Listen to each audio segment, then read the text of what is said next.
The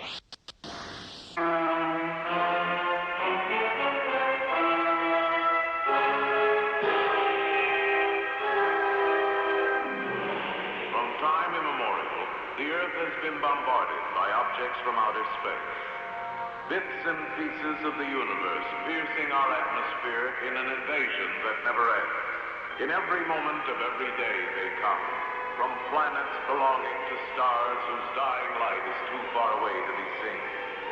From infinity they come.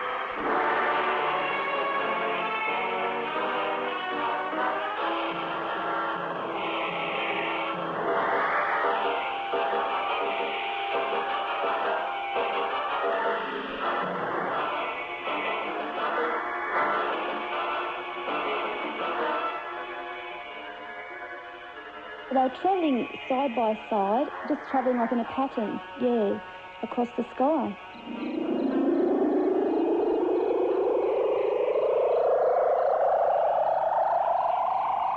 That looks unbelievable, doesn't it?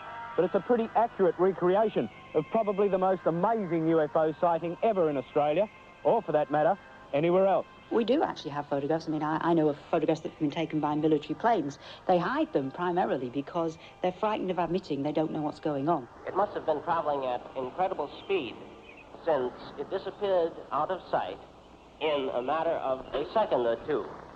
Now, I wouldn't want to say that this was one of those so-called flying saucers, but whatever it was an object and not an illusion.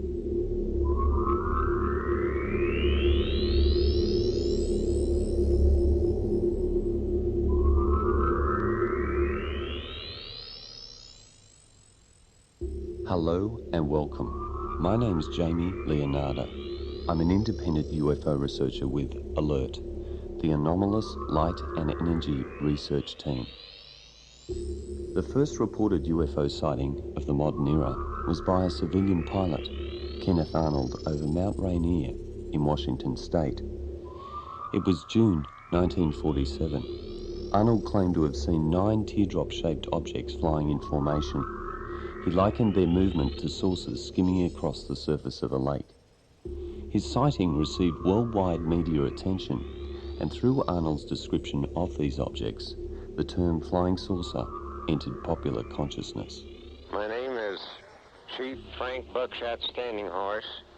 I am an Ottawa Indian.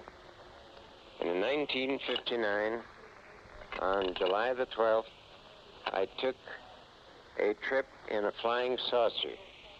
This saucer I went up into was to Mars, over the moon, Venus, Clarion, and Orion. When I say Orion, I do not mean Orion. It is a planet outside of our galaxy. And I was gone 4 days and 4 nights and 2 half-nights. The captain of the Via Omus, which is the name of this flying saucer, her name was Mandra Olika, a very beautiful woman. She gave me the age of 417 years old. That was in 1959. She was tall, dark-complected, beautiful blue eyes, well-shaped, and she certainly was blessed with beauty. The climate of paranoia during the Cold War meant that such sightings were often interpreted as Soviet incursions into American airspace. The emerging nuclear threat made them all the more terrifying. During the Second World War, there'd also been a theory that the Nazis had managed to manufacture flying saucers, which operated out of bases in the polar ice caps. In mid-1952, one of the most famous unidentified radar and visual sightings occurred over Washington, D.C. Veteran Hollywood journalist Bob Grant remembers his mother coming home from her job in the Pentagon, convinced that an invasion was imminent, a proposition apparently taken seriously by the United States Air Force. After 1 year's investigation, I believe that the flying saucers seen by veteran airline and Air Force pilots are objects from another planet. The Air Force itself has officially admitted that flying saucers exist. This statement appears in Project Saucer case number 75. Not only that, the Air Force has officially analyzed the motives of possible visitors from space. Here is a direct quotation from the official report. Such a civilization might observe that on Earth we now have atomic bombs in our fast-developing rockets. In the past history of mankind, they should be alarmed. We should therefore expect at this time above all to behold such visitation. At the time, I was just about ready to get out of high school, and my mother at the time was working in the Pentagon for the Strategic Air Command, and who to better be interested in aerial phenomena than SAC. While it was very highly classified, she would come home in the evenings, particularly after the first sighting, just totally pale. She couldn't talk about any of it, but all the color was drained from her face. And everybody in the Pentagon and Strategic Air Command was certain at that point that we were being invaded from outer space. These things were appearing. They were on radar. They scrambled fighters. The fighters would lock their radar and their armament onto these targets, and they would just simply move out of the way. They would fly off. They would go straight up. They would go to one side. It was just absolutely nothing tangible. But it was confirmed with the radar lock from the fighter planes, from ground radar, from civilian radar at the international airport, Washington International, and visual sightings from the ground and from the tower. So whatever it was, and if they know what it was, they're still not saying, at least I haven't heard, they were certainly frightened by it.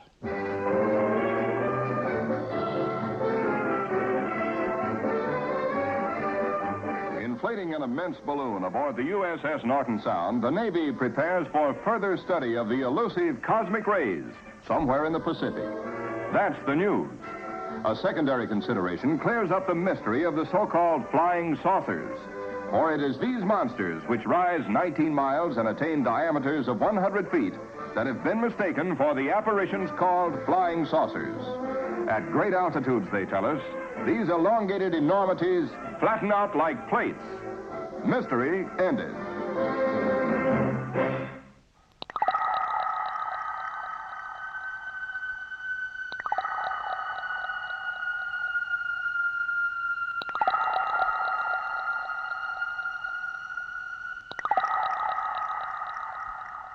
Sightings of anomalous aerial phenomena are most often associated with North America, but Australia has a long history of observations and was one of the first countries to establish a UFO research centre. In 1930, Sir Francis Chichester reported seeing a strange object over the Tasman Sea, and Australia has written accounts dating back to the mid-19th century. The oral history of Australia's Aboriginal people has long incorporated unknown or inexplicable moving lights and objects in the sky. The Min Min lights, as they are often called, are also an important part of many a bush yarn. Accounts of these lights are common in northwest Queensland. Murray broadcaster Norm Grogan remembers an incident from his childhood.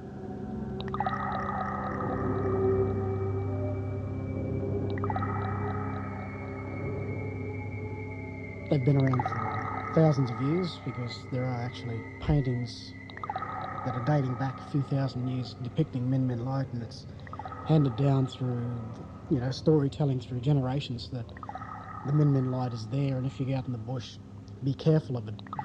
You always get warnings that the Min Min light is there, it's always present, and it's just associated with spirits, evil spirits, so therefore you're not to tangle with it. And it's a deterrent when you're little. If you're playing around and your parents don't want you to be mucking around, they say, watch out, the Min Min light's going to come get you. When I was growing up in Cairns, we went out camping with Dad and Mum and uncles and brothers and sisters quite often. So. And some of the ways they discipline you from wandering off too far in the bush. Don't go over there, there's a Min Min light over there, we're going to come get you, So that way, you know from when you're little that Min Min light is bad. It's got spirits, bad spirits, so you don't play with that because the spirits might steal you away from your family, so you just don't want to be involved with it.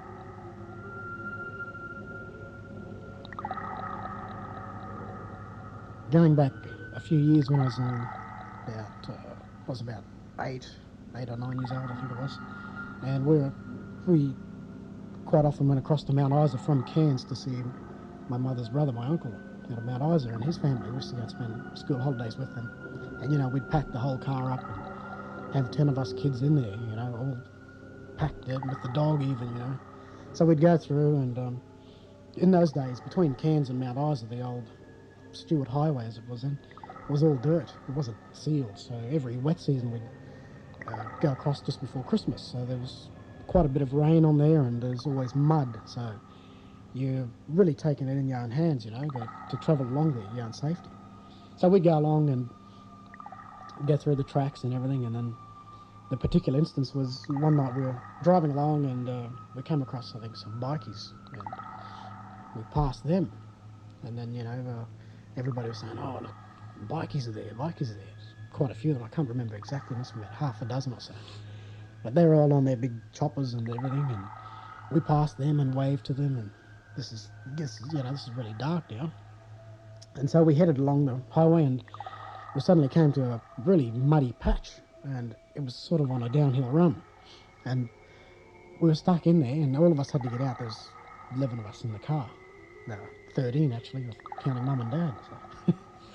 And we jumped out, and I was still sitting in the car because I was small, second youngest at that stage. My little baby sister was with us, and everybody else was out of the car, and they were pushing. And so Dad was out pushing, directing all the other kids. And then suddenly we thought, oh, he's a bit of help. This car coming. And we thought, oh, yeah.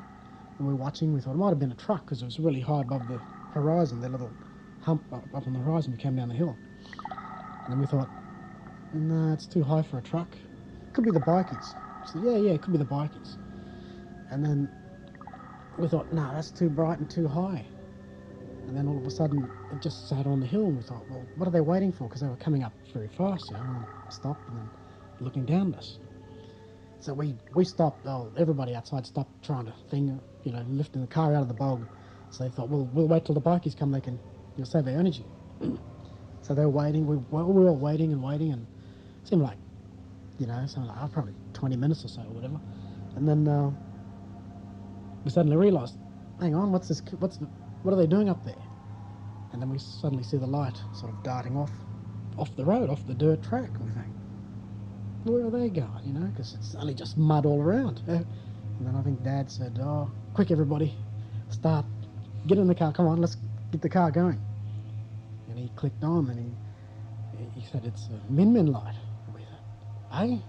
We were all like, come on, hurry up. We were just packing it, And we eventually got the car out of the bog, and we took off, and it was following us for a little while, and then came up, as I said, it just keeps the equidistance so that you can't get a good look at it, and you can't get too close to it, because it somehow knows that you're watching, and it's not going to come up and give you that chance to work it out, whatever it is. So we all got in the car, and we were all like relieved, and panicking, and yeah, we're getting away, but it was following us. But then when it finally left, we were like, oh, thank God it's gone,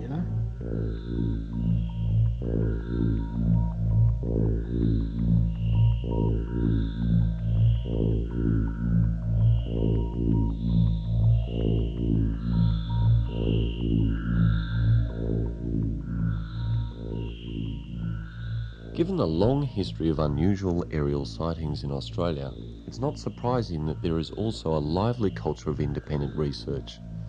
One of the most highly regarded researchers in Australia is Bill Chalker.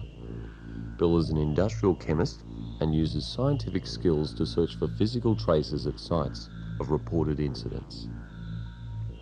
I've been sort of interested in one form or another since about the mid-60s. I suppose I started collecting stories about them and clipping out newspaper clippings as a kid. At that time, in the mid-60s, there was a lot of widespread UFO activity, not only in Australia but overseas. It was a topic of a lot of interest, and it generated a number of popular books.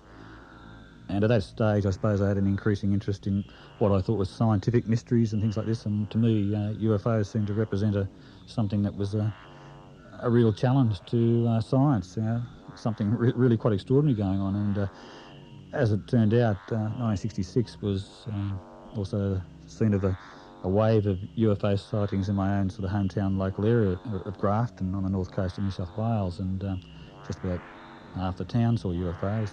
Not myself, which is a bit of a pity, but it certainly sparked a bit more interest that something was happening on my own home turf, and so I gradually started to develop a little bit more interest in it, and started to really get into the literature in a big way, and found that, you know, certainly there was a lot of rubbish and a lot of really silly stuff written about the phenomenon, but in amongst it all there was a real lot of interesting material, and so the interest became more and more pronounced, and certainly I started to become actively doing sort of field work in the late 1960s. I went through Armidale University, University of New England, with a science degree, and I majored in chemistry and mathematics, and I suppose that background gives you some sense of discipline in interpreting sort of unusual phenomena, and certainly it gives me pause in terms of evaluating things. I try to critically evaluate things, and I work on the assumption that if there's a real anomalous phenomenon involved, and if it survives a critical gauntlet, then it's fairly worthwhile looking into and examining. Given that approach, I can certainly still say that there is an incredible amount of information out there that stands the test of time and stands up to really critical evaluation. You know, the various skeptics and things like that, they're fond of saying that basically the only reason that there is a UFO phenomenon is this unexplained residue. When you do examine that residue, the reason why the residue is there is that it is definitely unexplained. It's truly anomalous. Widespread access to portable video cameras and ease of operation has meant an increasing body of documentation for researchers. Many tapes are similar to this one recorded outside of Newcastle in New South Wales. It's exactly the same thing, no? It's gone out again. It's the same thing. It's going on and off. The shape is exactly the same. That's what he was saying. One went out, and the other one went brighter, and the other one went out, and it went bright. They went... Bring up... There's another one. Here comes another one. Look over the hill here. Get this one over the hill. I just got to find this one. And the other one's going back towards us now. You know how that's going in and out, Mo? That wasn't Michael, that's them things. Yeah. That's one. It's going down towards the other one. Look. Just watch them two, Dad. Keep the recording on and it's going towards it. I've lost the buggers. Well, in 1973, we were living at the Central Coast, the entrance. We'd gone to bed at night, and I went to sleep, and the next minute I was in a spacecraft, and we had very large windows, and there were seats, like a seat attached to the wall. There were people sitting on those seats in a trance-like state. I was on like an operating table. There were quite a number of these tables, but I was the only person on any of the tables. And on either side of me I had two alien men, I presume. They were about your height, but they had dressed in silver suits, and they had no visible mouth or nose, and they just had two slits here for the eyes, and they seemed to speak by emitting a sound from their throat. And they were pummeling my stomach, and they were really hurting me, and I was very upset. And I sort of said, well, you don't have to hurt me, you know, let's be friends, sort of thing. And they ignored me as though I was a bug on the table. Most commentators would argue that Australia's right up there amongst the leading countries in terms of UFO phenomena. I can certainly vouch for the fact that there is a lot of interesting phenomenon that's been going on in Australia for a long, long time, and there's certainly been no shortage of UFO sightings. I guess the earliest, to me, is one of the more striking ones as well, and I'm going back before the modern popularisation of the UFO phenomenon. That's 1947. To me, there are two. I've always had an interest, by the way, in terms of historical pre-1947 reports, because most people have argued, or a lot of commentators have argued, that the UFO phenomenon is like a space-age answer to our fears and concerns, etc., that it's essentially a modern hysteria. Look at it from the point of view of here we are stepping into our own sort of space age. Obviously we're going to be seeing UFOs and aliens all over the place, and that it is a form of hysteria. And so it becomes interesting to look at pre-1947 sightings that predate the space age. And what's interesting is that in amongst that, particularly in the early part of the century and last century, there are various events that seem to fit into what appears to be UFO phenomena today. And, for example, one that occurred in 1868, and this is one of the few that have been able to document in a lot of detail, involved a Parramatta surveyor, Frederick William Birmingham, and he was twice alderman on Parramatta Council. He was an engineer to the council. He did all sorts of technical drawings for the council, so he's no flake, basically, so he seemed to be well regarded. But here was this, I was given a copy of what appeared to be a memorandum book or a diary written by this fellow, and at first I thought it was some form of literary hoax, and I sort of thought it was fascinating. I wrote about it a little bit to at least put it on record at the time, but I always felt a little bit suspicious about it. As it turned out, there was nothing at all in this memorandum book or diary that was inconsistent with what it appeared to be, and that was an authentic record of the day. What he described was seeing what appeared to be what he called a flying arc, or as he said, a machine to go through the air, which appeared to land in Parramatta Park. And he also described what he said was a spirit in a neutral dress or frock, presumably in those days was something like a full-length tunic or something like that. And this spirit, which ostensibly was a humanoid type person, invited him on board, and he was, according to his description of it, flown through the air and landed gently on the ground near the ark where it had landed. And he was taken on board by this spirit and shown around and shown papers, and these papers had some engineering relevance or something. He didn't know it at the time, but he was shown equations, and it was years later when he was working on some engineering work for the Parramatta Council that he came across those same equations that he had seen several years earlier inside this strange ark. So there was a certain degree of a high level of weirdness about this story, but it nevertheless captured many of the elements that we see today in modern abduction accounts, which is all the rage today.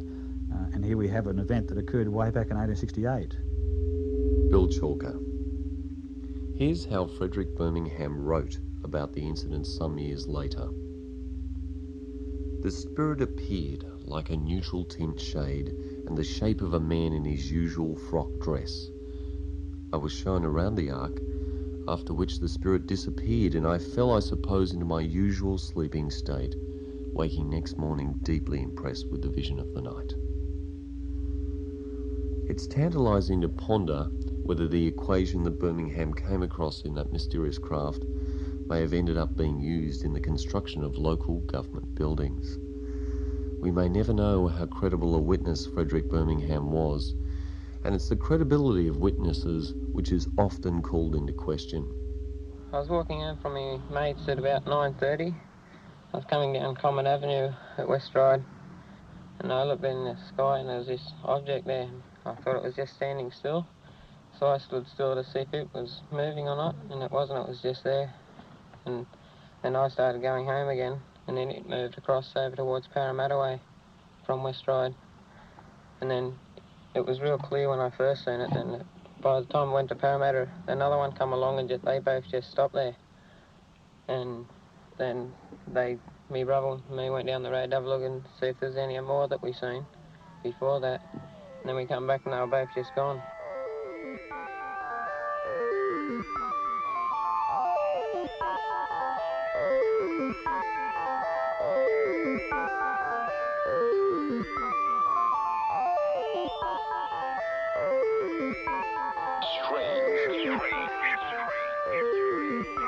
Circular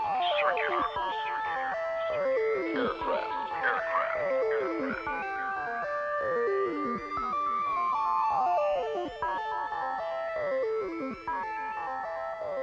It is more difficult to disregard the testimonies of those who are trained observers, astronomers, pilots, and aircraft controllers, for example. Clyde Tombaugh, the American astronomer who at the age of 24 discovered the planet Pluto, would later state publicly that he had observed many UFOs.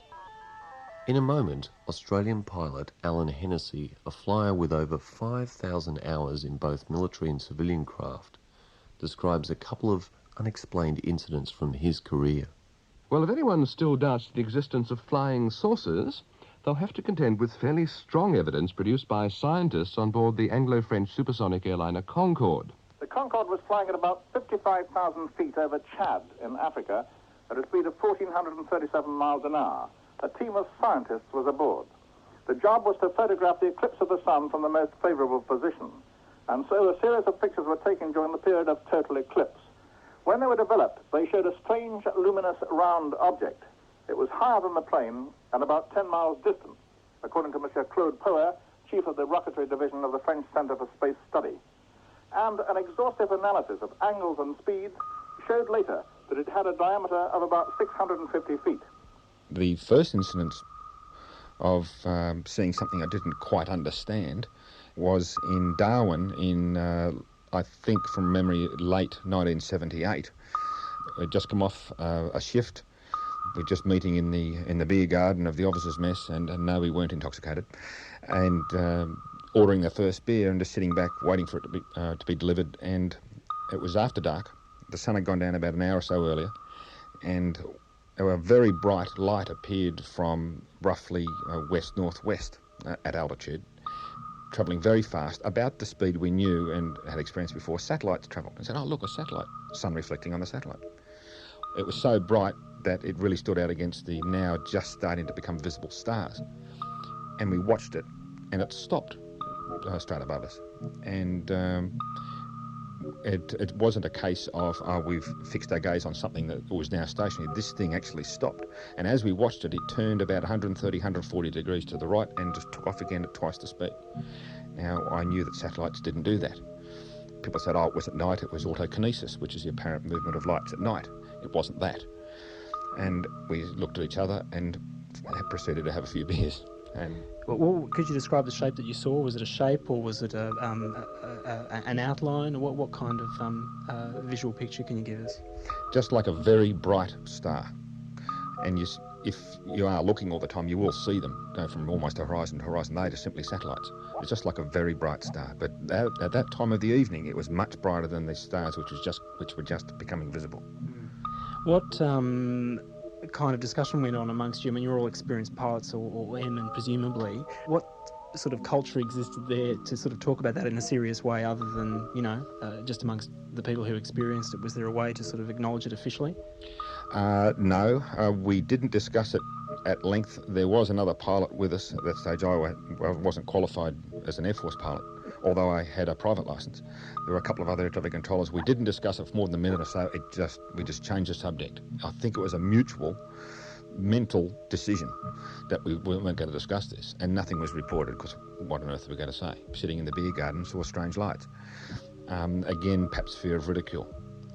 About 3 or 4 years ago, when I was flying the 767 with Qantas, it was a daylight trip up through the centre. Then we're on our Darwin-Singapore leg, and we were getting off in Singapore in a few hours' time.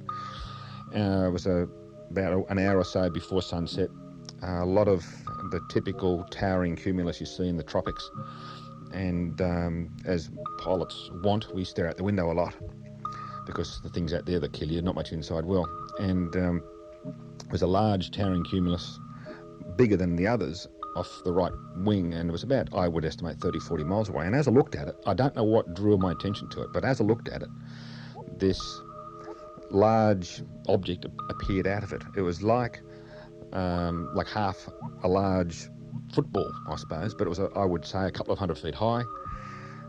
From what I saw of it, stuck out about 300 or 400 feet out from the cloud, and it wasn't part of the cloud.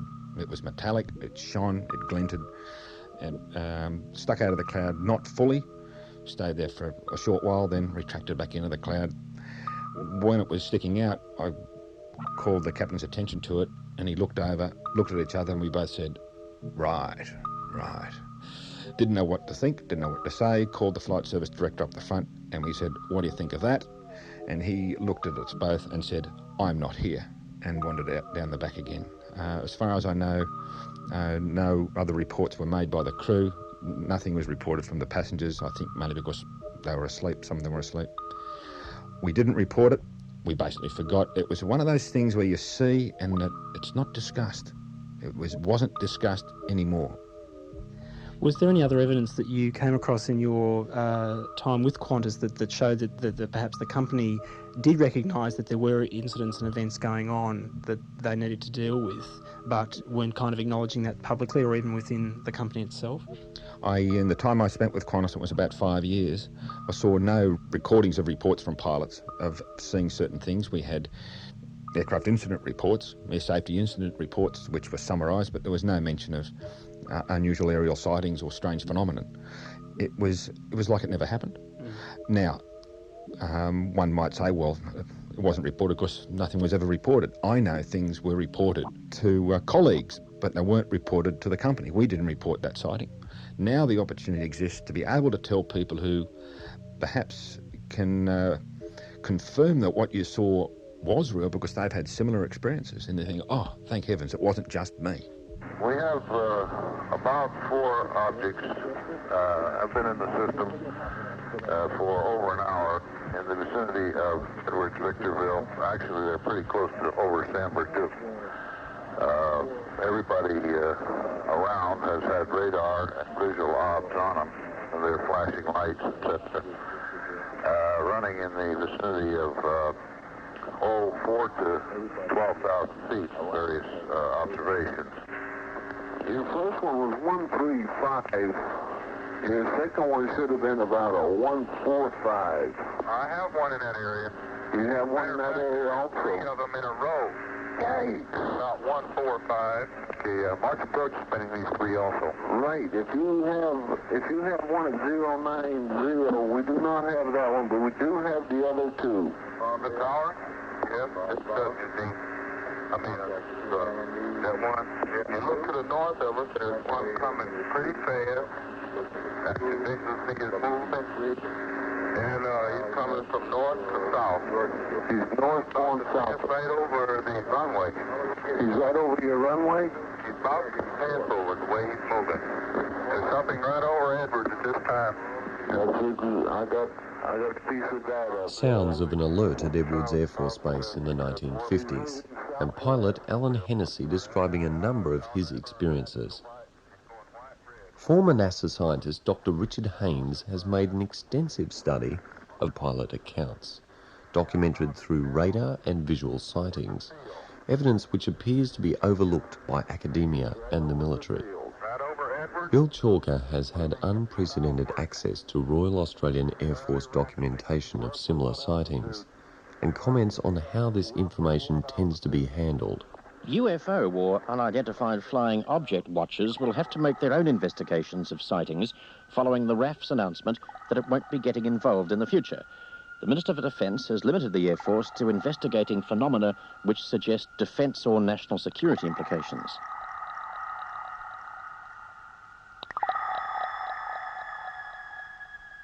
I think, unfortunately, the military situation has been characterised more of a case of containing a controversy.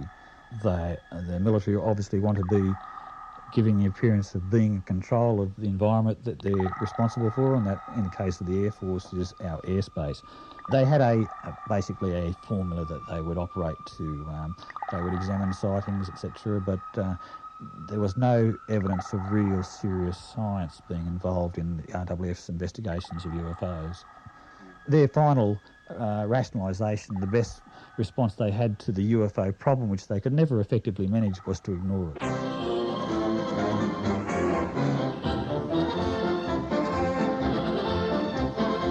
Army fighter planes are on patrol for flying saucers. Cameras installed to photograph them. Portland, Oregon, the area from which came the first weird reports.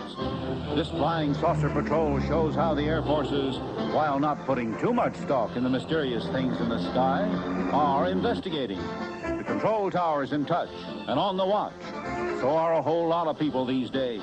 They're seeing flying saucers everywhere. Flocks of fantastic discs flying through the air. Is there something to it? Or is it an epidemic of people just seeing things? Even the goat seems to be looking for the mysterious discs, and the bear's on the alert. Or maybe there's a flying saucer with milk. While the military and scientific communities reluctantly deal with vast amounts of evidence, In the popular consciousness, reports of anomalous aerial phenomena are still common. In preparing this program, we gathered dozens of written and oral accounts from all over Australia. Many people describing their extraordinary experiences for the first time. It was in September 1969 when I was working at NRN 11 in Coffs Harbour.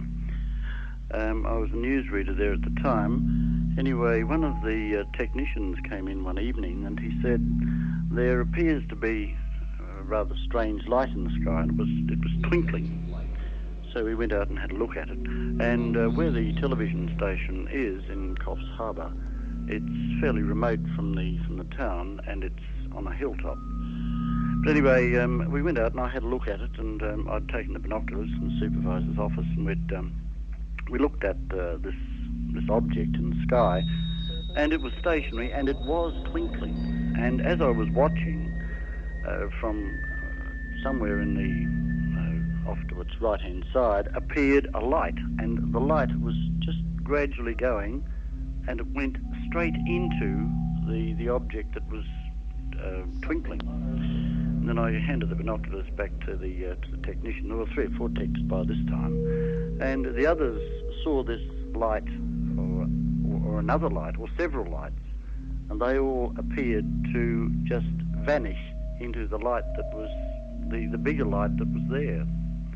They couldn't get anything terribly accurate on it, but it was there, and these lights did come from all directions. Metallic or light reflecting surface, circular or elliptical in shape, flat on the bottom and domed on the top. I wanted to relate something that happened to me back in '74. So it's quite a long time ago, but it's like something that I've never forgotten. It's just affected me so deeply. I was living in Edithvale, and I was going off to a party in Essendon. That's about an hour's drive. And myself and the kids in the back, and I was in the passenger seat with my young 3-year-old on my lap, and my partner was driving. And about a quarter of an hour into the journey, I started to notice this light, and I thought, oh, well, it's a star or something. And it was sort of moving in an odd way, and I really checked it out. So during the hour's journey, I was really becoming more fascinated with this light, because it didn't seem like a normal sort of a star or whatever. We got to the party, everyone went inside and hellos, and I just thought, I just wanted to go outside and see if that light, just what was it? And I went outside, and they had quite a large yard, and I was standing out there, and there was this light, and it was moving like in a jerky sort of a manner. It was like it was going horizontally, then it would jump up vertically, and then it would hover, and all the time it was sort of coming closer, and it was like, I think it was quite far away, but I could see quite clearly that it was the shape of a dome, sort of, a typical flying saucer, though I'm loath to say that, you know, it sounds so stupid. And then I became aware, it was like a connection between myself and this object, and it was like they were observing me. Now, all the time I'm in the yard, I'm yelling out, hey, you guys, come out here, because I didn't want to let my connection go. I didn't want to stop looking at it. I didn't want it to go away. And so the only one out there was my 3-year-old son. And I suppose it was for about 3 minutes, this connection was there, and I just was very aware that they were looking at me. Whatever it was very friendly. And then the connection broke, and it started sort of whizzing all over the sky from one side to the other. 7,000 miles an hour measured by radar.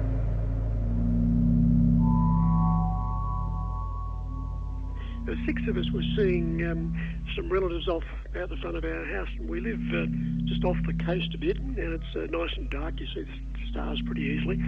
And we saw a red light coming over, and I've done a bit of flying, and I thought, if we do get a few combat aircraft occasionally from Amberley coming over, and I thought, well, it looks like an F-111. But it was at a reasonable altitude. It looked like probably about 10,000 feet or so. And I thought, that's strange, I can't hear it. And as we sort of watched it go over, another one appeared. And eventually 4 or 5 lights line astern came across, pretty evenly spaced. Well, okay, we watched them go along, and they sort of got probably about 20 or 30 k's away, pretty high up. And the second light just stopped, remained stationary. The others continued. After the second light was stationary for probably about a minute or so, it then took off at 90 degrees to the original direction it was travelling.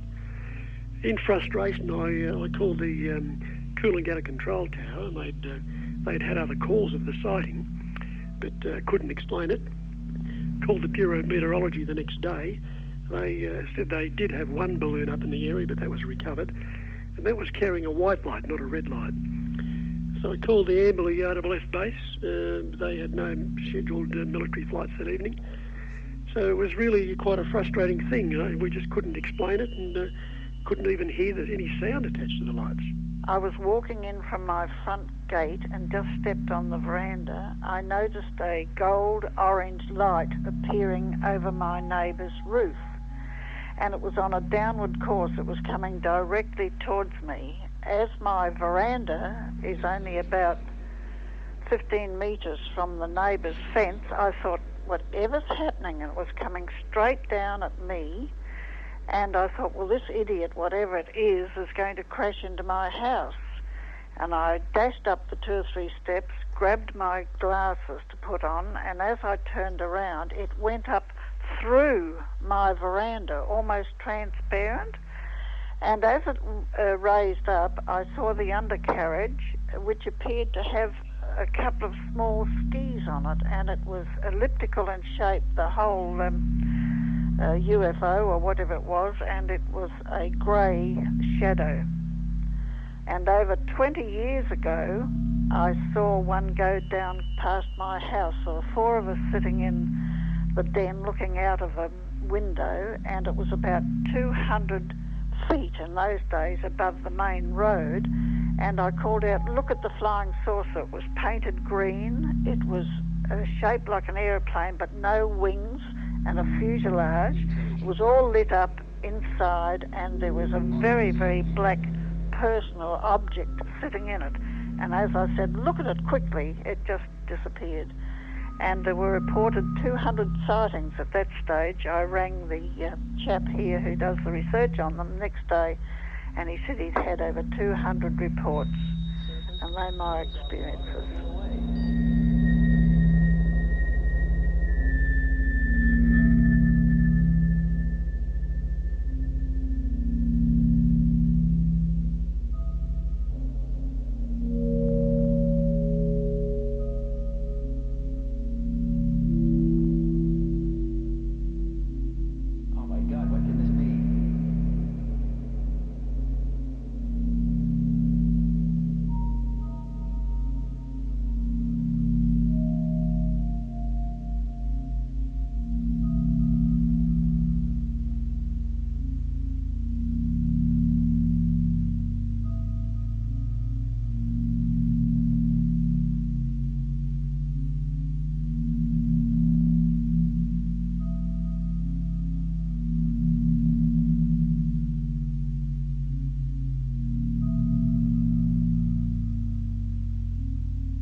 of the most intriguing incidents of recent times occurred on the long, flat stretch of road known as the Nullarbor Highway, which cuts along the bottom of the Australian continent. It was in 1988 that a family of 4 set out to drive from Perth to Melbourne in their 2-litre sedan. What they claim happened to them became one of the most sensational UFO cases ever recorded. John Ockertell, a researcher based in Melbourne, was at the site of this encounter within hours. He takes up the story of what became known as the Knowles case. On the 20th of January 1988, a family of 4, it was a mother called Faye and her 3 sons, left Perth to drive all the way from Perth to Melbourne in one complete stint, about 3,500 kilometres. And they experienced this alleged UFO encounter. Now, the explosive started about 1:57 a.m. in the morning and went for about just under 2 hours worth of activity. And in that they described a tremendous amount of events that occurred to them, starting off with seeing a glowing light in the middle of the road and then swerving to avoid it. Then the next thing they remember is this object being on the side of the road, and then going backwards and forwards while this object they claim was chasing them. Then at the very last moment, as they did one of their turns back towards Melbourne, they noticed the car seemed to lift up and start to fly, and then Faye puts her hand out of the car and touches something on the roof. And she said it was like a sponge. She distinctly remembers squeezing it. So it's quite eerie in a sense, but she put her hand back in and wound up the window. Not long after that occurred, the car filled up with black smoke. They got the feeling that their head was actually going to explode. They all started to talk like robots, they said. Then Pat looked over at Sean, who was driving, and Sean was unconscious at the steering wheel. His hands were off the steering wheel and his head was down, and the car, in their opinion, was still moving. And then they all described the car doing 200k, and then suddenly this feeling of being dropped out of the sky, hitting the ground, the wheel bursting, and then actually spinning off the road and stopping. Now, they actually got out of the car and ran to the bush and watched this object in the distance with a searchlight, following them, in the bush, searching for them. Then when that disappeared, they then hopped back in the vehicle and sped off to the next roadhouse. Now, that's when the encounter ends. When they got there, they had to refill the car because the car was out of fuel. Now, we did some measurements, and we discovered that half the tank was empty. They'd lost 260 k's worth of fuel. Also, they described this encounter as being a fleeting thing. In fact, it took them 2 hours, and the journey shouldn't have taken that long. So they lost some incredible amount of time. Also, all this fuel. And they still, to this day, they cannot recall what happened to them in great detail.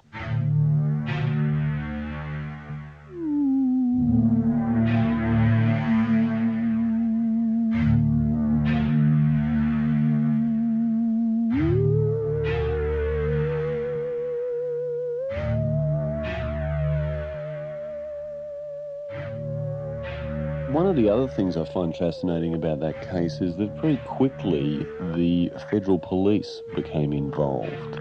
Now, I find that most intriguing. Can you shed any light onto why the federal police would be called in for what looked like a puncher on the Nullarbor Desert? No, it's enthralling. I think what happens on a lot of these things, when you've got to understand, when the police took that statement off them, they put themselves in a position of ridicule themselves, you see. So what we discovered with the South Australian police, they wouldn't investigate this case.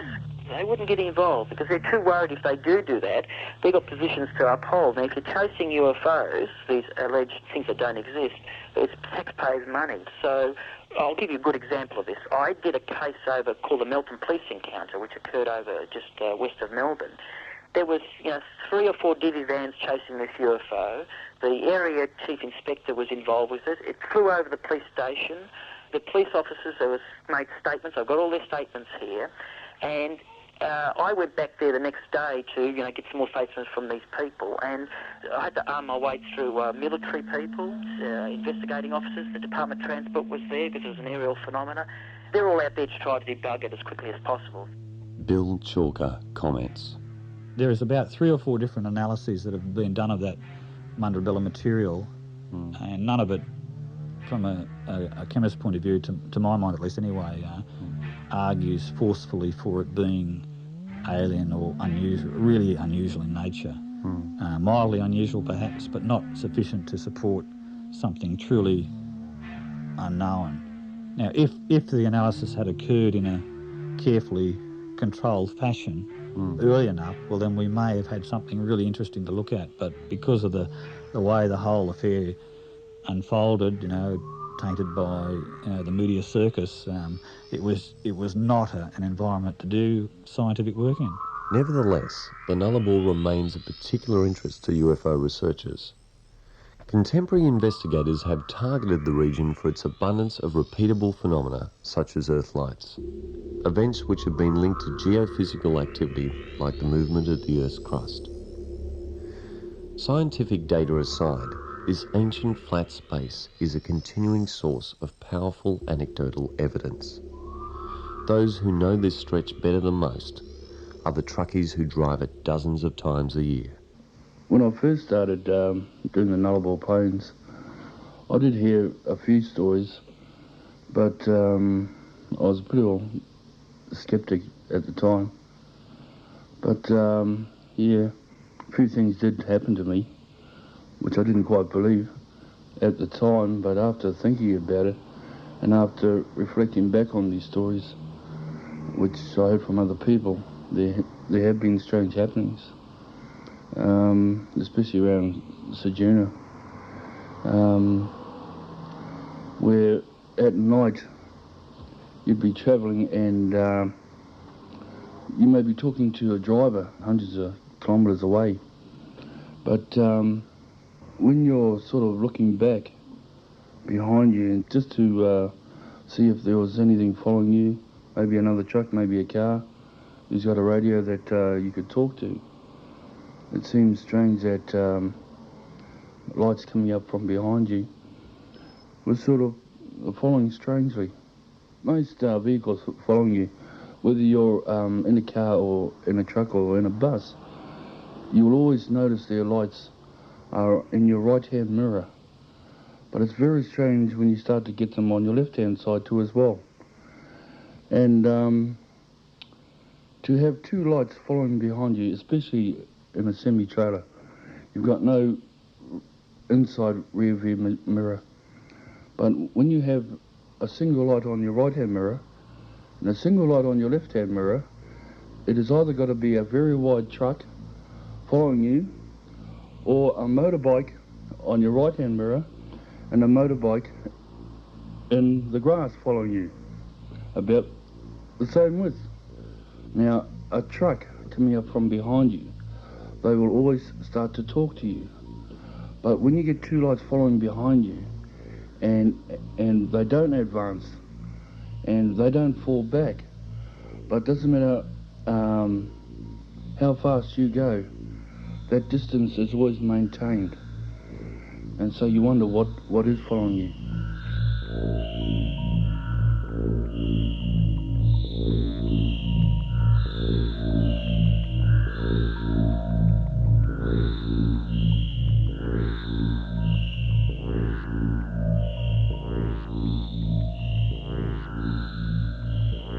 As I got to know drivers, they were saying not to stop anywhere near Ceduna because of strange happenings, and that if you do see strange happenings, don't worry about it, just keep your foot down and just keep going for it, just to get away from that area. Could you be specific about these strange happenings? I mean, as a truck driver, you know, a lot of truckies out there, it's quite well known, use a number of drugs to keep to their schedules, which are quite rigid, and a lot of the time they're racing against the clock with their load.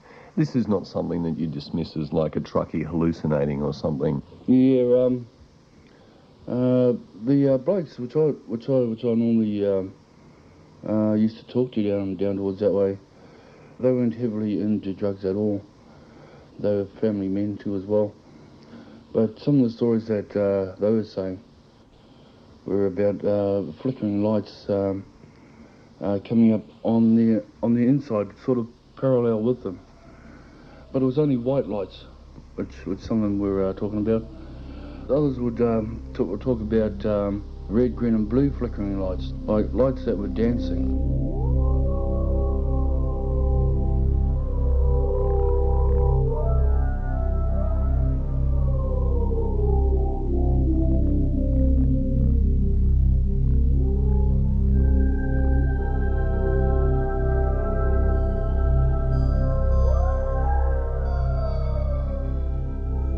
And now to a most peculiar story.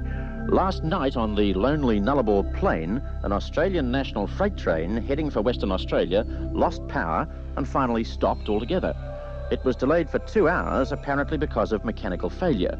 But the train's crew were convinced the train was stopped by an unidentified flying object. The drivers were claiming that they saw lights, like dancing lights, moving from either side of the train ahead of them, in a distance ahead of them. They couldn't be very specific on shapes or sizes of the lights.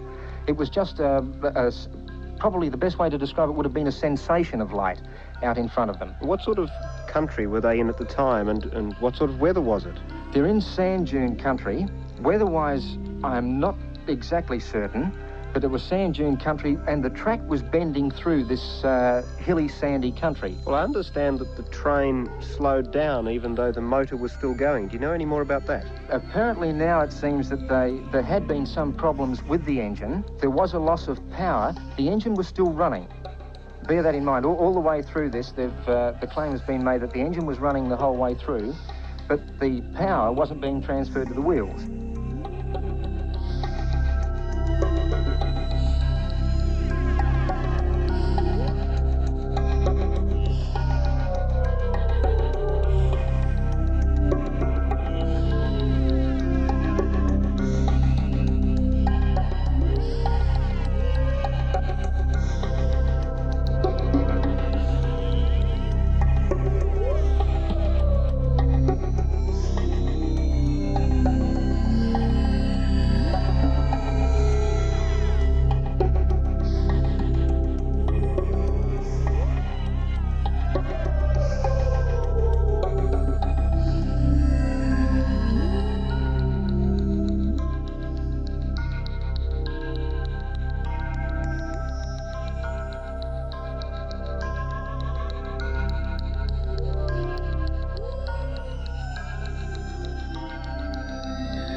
In mid-1994, members of an independent research group, Alert, myself included, spent time on the Nullarbor recording related anecdotes. What follows are the stories of ordinary people who live and work in this remote part of Australia.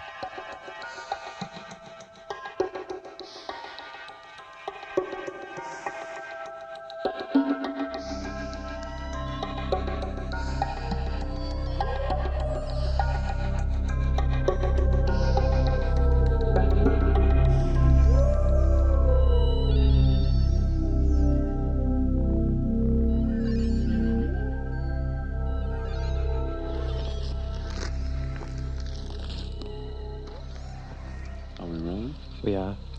At the moment, Michael's running his cameras on what he calls bulb, which I take it is a fancy term for time-lapse.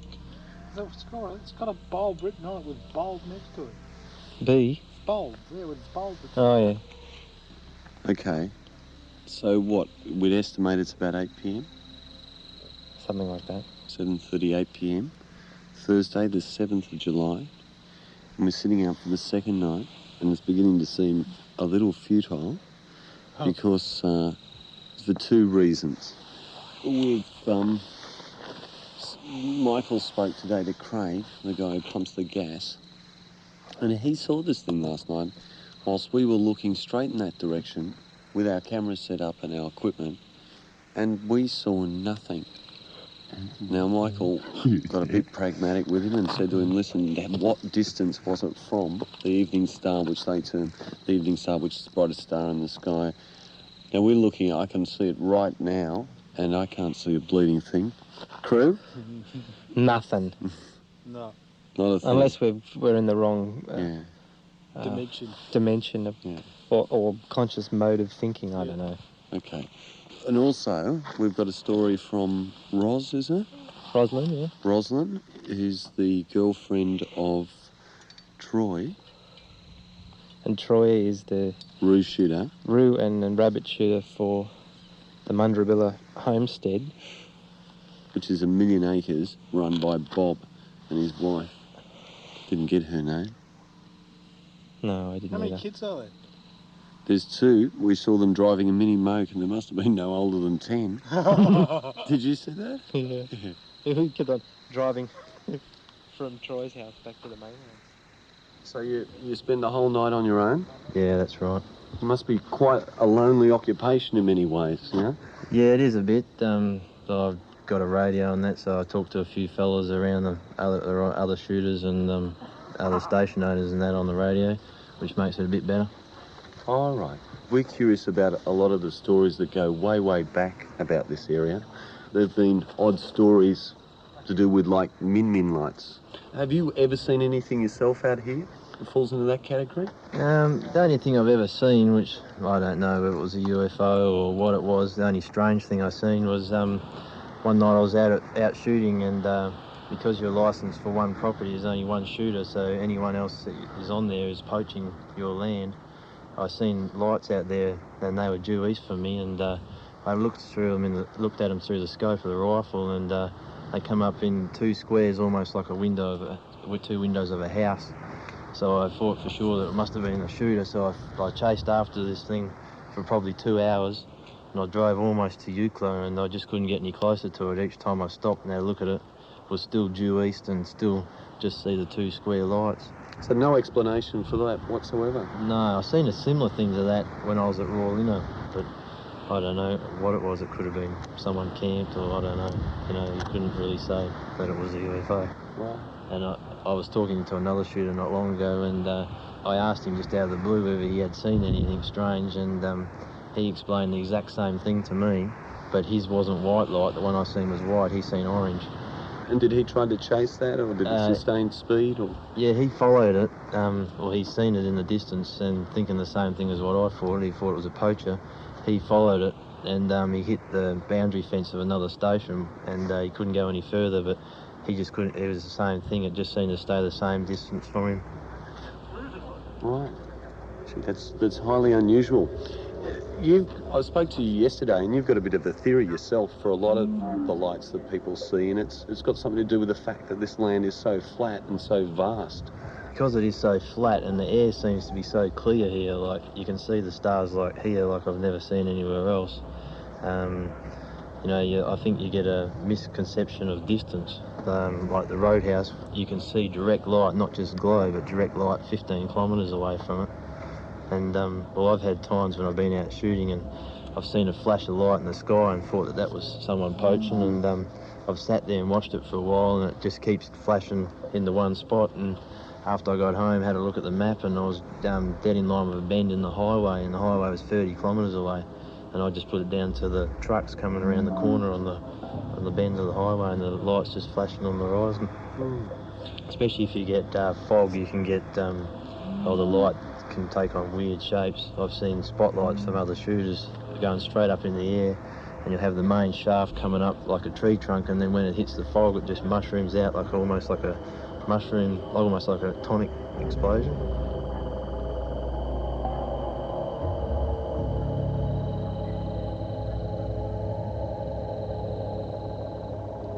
The only other thing that I have seen a lot of, which could explain for a lot of them, is meteorites coming through the atmosphere. I've seen a hell of a lot of them. They're always the same. They've always got a green ball with a green tail with little red sparkles coming off it. And some of them are dull, some of them are that bright that they'll light the field up like it can be a pitch black night, and they'll light the paddock up like as if it's a full moon night. So they've actually hit on land around here, you'd assume? Well, you'd assume, but whether they disintegrate before they hit. I found a couple of places which I've thought were meteorite landings, but when you tell people, they seem to look at you strange. But I showed you the photos and of some that I have seen down on the beach. Yeah. How do you find, are people out here pretty open to talk about strange things that they see, or is it something you just pass off as a bit of a joke? No, not really, no. It is a fairly big joke because it's been so popular, like they have signs on the road and that saying that this is UFO territory and that, but I think that alone would probably get a lot of people's imaginations going. When they see that sign, they start to look for things that maybe they see that aren't there. Yeah, I can see lots of things in the visitors book at the Roadhouse saying I didn't see a UFO, I'm pissed off, you know. So there's heaps of entries like that. The thing that interests me that I would like to know is there's a fellow in Boulder that died, I think, last year, and he was known as the Meteorite King, and he sort of found up to 9,000 meteorites out here on the Nullarbor, and I'd like to know, why do they land on the Nullarbor? Why don't they land in Queensland? Why don't they land around Perth? And you never seem to hear of anyone even finding one over that way.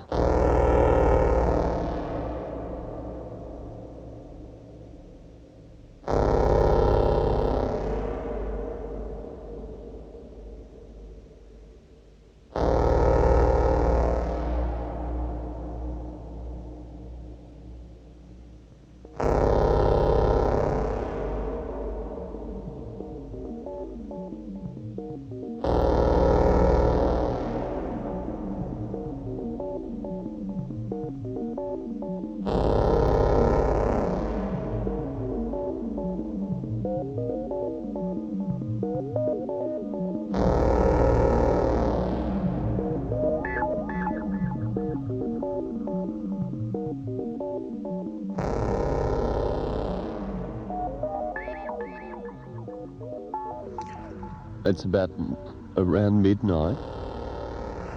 We're now seated about 50 yards away from the Mundrabilla Roadhouse, which is the roadhouse that the Knowles family drove into after their incident just outside of Majura Pass. Anyhow, that noise you can hear in the background is the generator. It's sort of nicely phase shifting in the air out here that runs the Mundrabilla Roadhouse. We've been set up here since 5:30 p.m. waiting for suspected light phenomena that was articulated to us last night by one of the girls that works in the Roadhouse. She saw it the night before, and we've also spoken to other people over the last day or so who've told us other stories of repeated light phenomena. One that one of the locals, a gentleman who's a farmer down the road from here, calls the evening star. It's very cold. We're exhausted. It's the time in the morning where you think, gee, what are we doing as ufologists? Is this a futile quest? The search for the Holy Grail?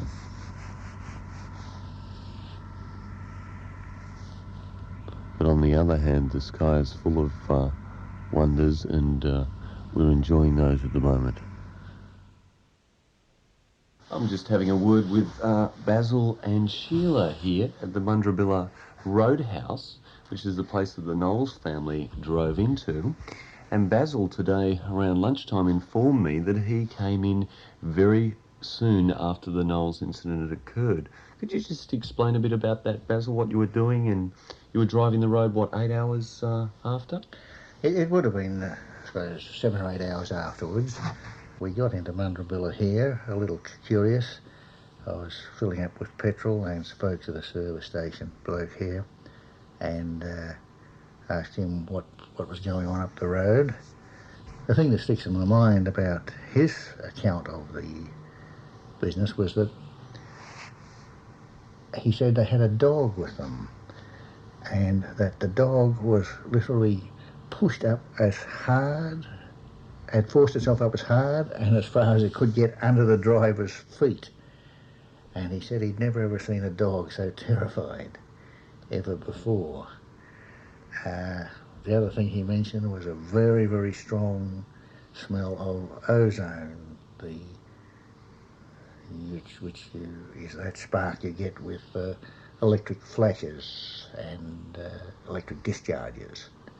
I'm talking around further with some of the other locals and with this bloke that it's not a thing that's joked about that much around here. There's Every now and then there's apparently some report of something or other a bit unusual that's come up. Okay, I'm just having a word with Colin Knox, one of the people who runs the Mundrabilla Roadhouse, isn't it? Yeah, it's a roadhouse. We have motels, cabins, caravan park, a mini zoo. It's a rest stop, restaurant, hotel, motel. Right. This area, as you'd be well aware, because you've got your teaspoons and your stickers and everything, has been associated for a long time with everything from mysterious lights to UFOs.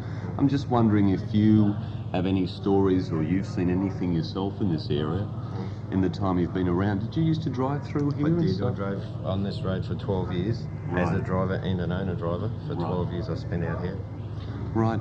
I suppose one of the interesting things is just last night, and we've been in this area now for 7 days looking for anything unusual, and we keep losing it. You know, we're in some other position somewhere else.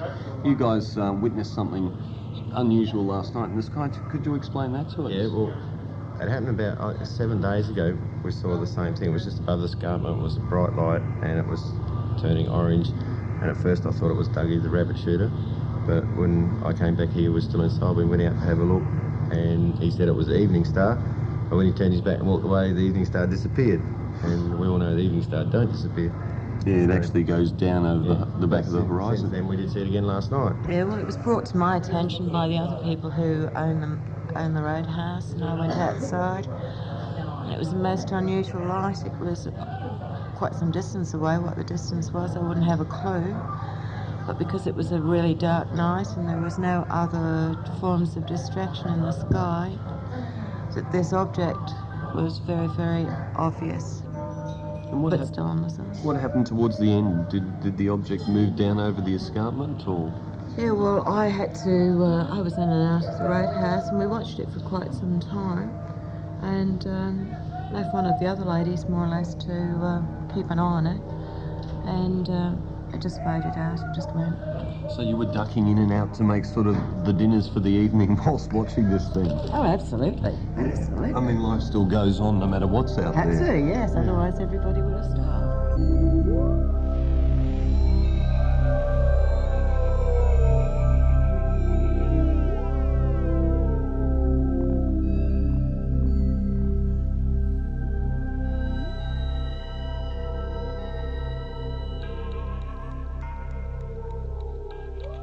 We heard all these stories. One of them that we got Bob, the property owner, to write down on a map about a crater that looks like it was dug out of the ground by an earth-moving machine, but there's never been an earth-moving machine down in this spot. It's too remote. There's no reason for it to be there.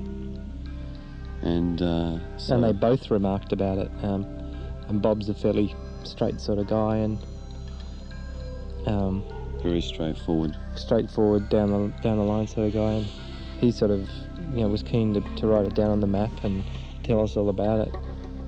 I think he's fairly logical, and he's probably seen a few meteor craters, and he thinks it's a very strange crater, and because it has these ridges, and he said like a grader has been through it, but can't understand why one would be down there.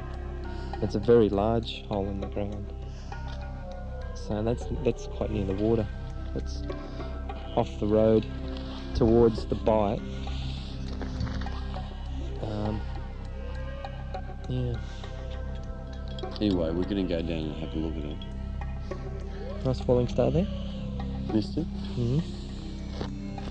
I don't know, I've got this overwhelming thing, are we being had on by the community around here? Are they all pulling our leg? Because there's a lot of stories and there's a lot of legs to pull. Who knows? Because they're not forthcoming with heaps of information. And that's probably because no one ever stays more than one day. And if they do, then they work on the property. Yeah. Or something, in the roadhouse. At the roadhouse. But we've still got to get their trust. I mean, it takes a while. We're still strangers from out of town. And they'd have a very...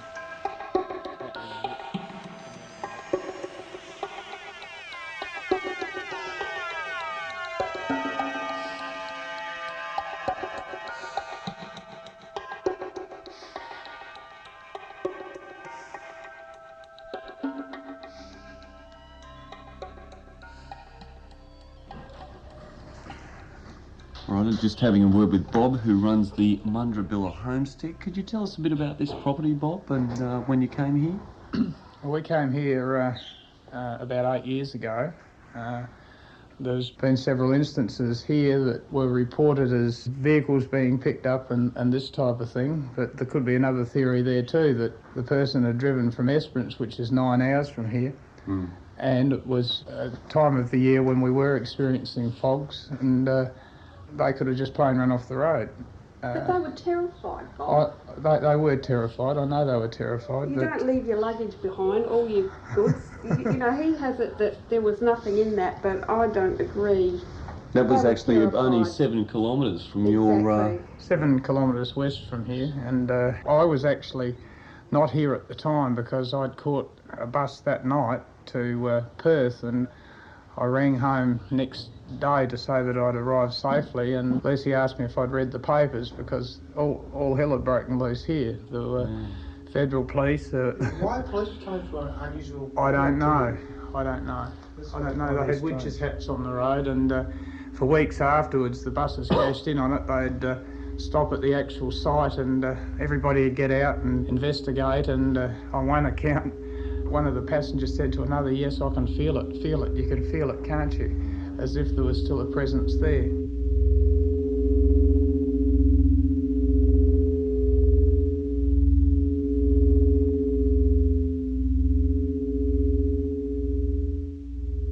There is a guy that was working out here for some time.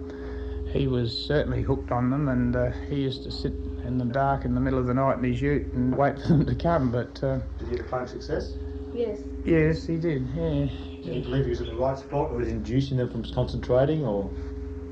Well, no, he believed that they may come and get him even one day. I think that he was reported as saying to his wife, if I ever disappear totally, you know that they've come to take me. Was that in this region here when he was doing Yes, it was, yeah.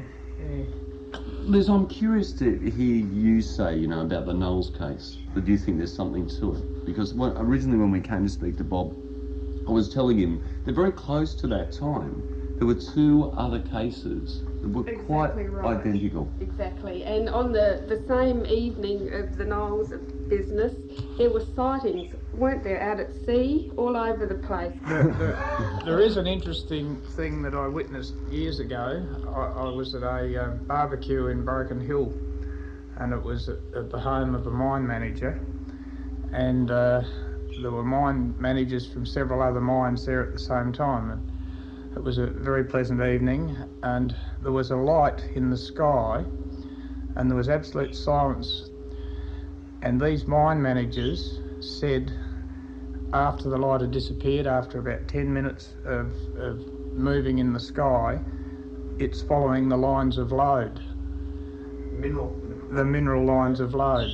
And that was something that's always stuck with me. And whether there was some magnetic field that was attracting it to follow these lines of load, or whether it was an exploratory thing from somewhere, who knows? It's getting towards science rather than saying all these managers are hallucinating at the same time. It's getting a little bit more scientific. It was early in the evening, they weren't. They may have been later, but they weren't. There was a chance increasing, was there? The chance increased, yes. I've heard some of these rums are like that too, aren't they? Bundaberg rum can induce aerial phenomena too sometimes. I believe it can, but in fact there was a station owner further along the track after the Knowles business, and he was offering overnight accommodation, and he'd throw the bundy in and he could guarantee that they'd see a light. I'll take that one up, I think.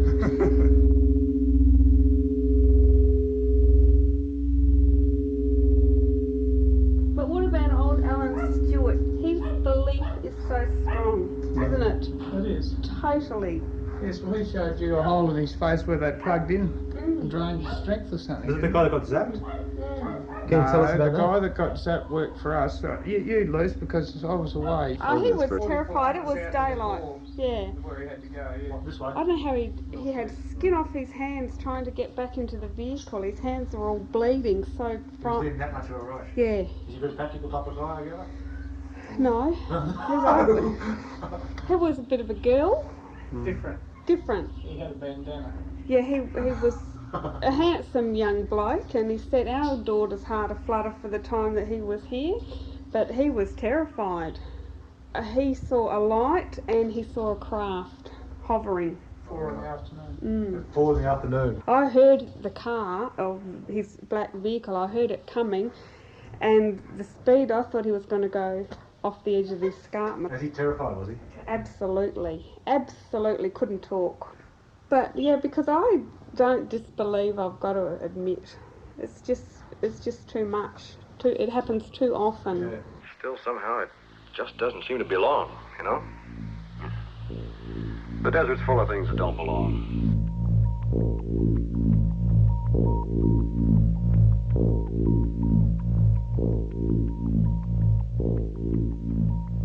The apparently benign and curious nature of many of these experiences can be misleading.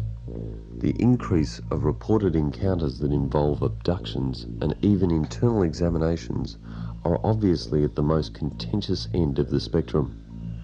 They also tend to be the most easily ridiculed by the popular media. Whatever the reality of these reports, the fact remains that a significant number of individuals from a variety of backgrounds have undergone an experience which has left them traumatized and isolated.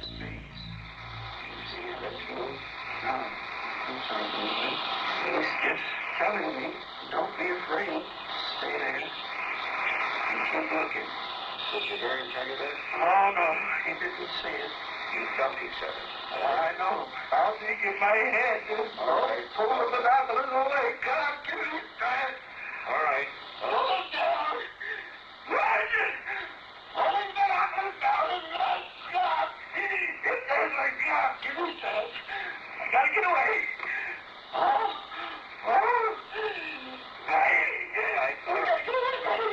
All right. Calm down. I'm trying to get away. Calm down. You're still asleep. Our program finishes with a dramatic personal story from a woman involved in an incident which took place in the Dandenong foothills of Victoria in August of 1993. What is significant about Kelly Carl's story is that it was verified several months later by an independent series of witnesses with whom she had never been in contact. Here's Kelly's experience in her own words. And I was witness to a very big, craft, which had landed in a field on the side of a country Victorian road. And I was also witness to what appeared to be, I guess I could say, a group of non-human entities. I wasn't the only witness. Another car with 3 other people in it pulled up behind us about 100 metres down the road, and they got out and crossed the road the same as I did. Apparently, all they consciously remember was seeing the craft, a whole heap of tall black beings, and then hearing a humming noise and blacking out and finding themselves back in their car again. I have a little more conscious recollection than that, but because time doesn't allow it, I won't go into details, but I will say that the fear that I felt that night was something that I could never have believed a human being capable of feeling. I was absolutely terrified. There were physical marks left on at least 3 of us. I think the most extraordinary one on myself was a red triangle beneath my navel, which was there for about 3 or 4 months. Later on, there was also physical traces discovered on the actual field in soil samples and magnetometer readings. So this was definitely a physical event. I thought at first I just thought I was going nuts. But it wasn't until the other people in the other car reported the incident several months after I did that I was finally able to quite regain my sanity. I wasn't going crazy after all, not unless 3 complete strangers were going crazy along with me. We were all researched separately, but the date, place, and even our drawings of the craft and the beings coincided. And this in itself is saying something, because the beings we saw weren't the mass media circulated little grey things, but 6 to 7 foot tall and black, and really only heard of in research circles.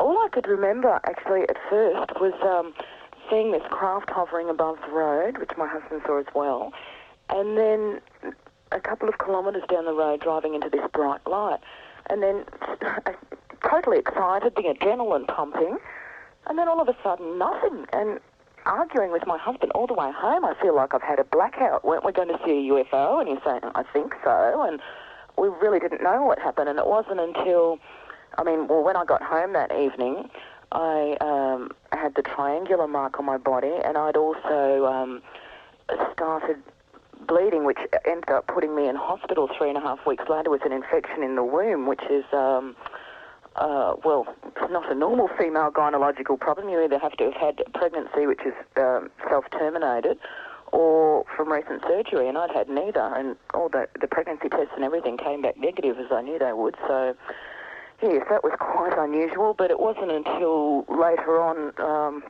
in September that I was actually able to remember what happened between that light and sitting in the car feeling very strange and asking my husband what happened.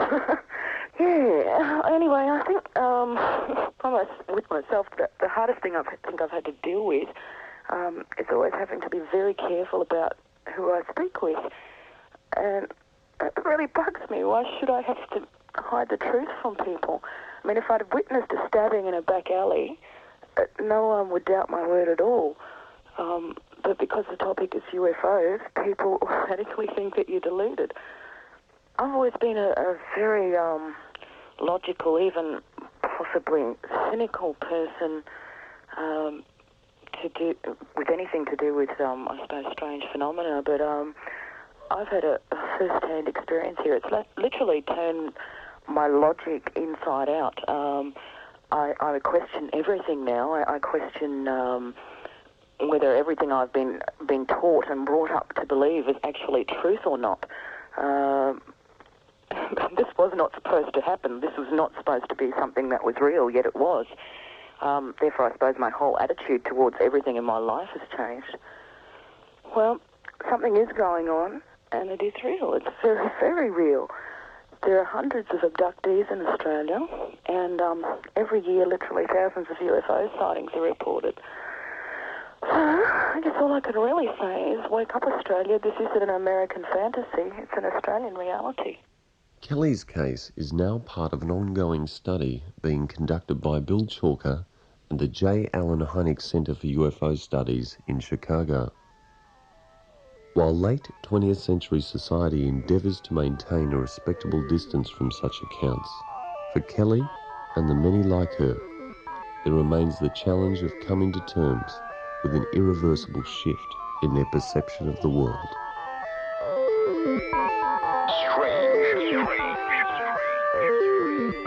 Circular aircraft.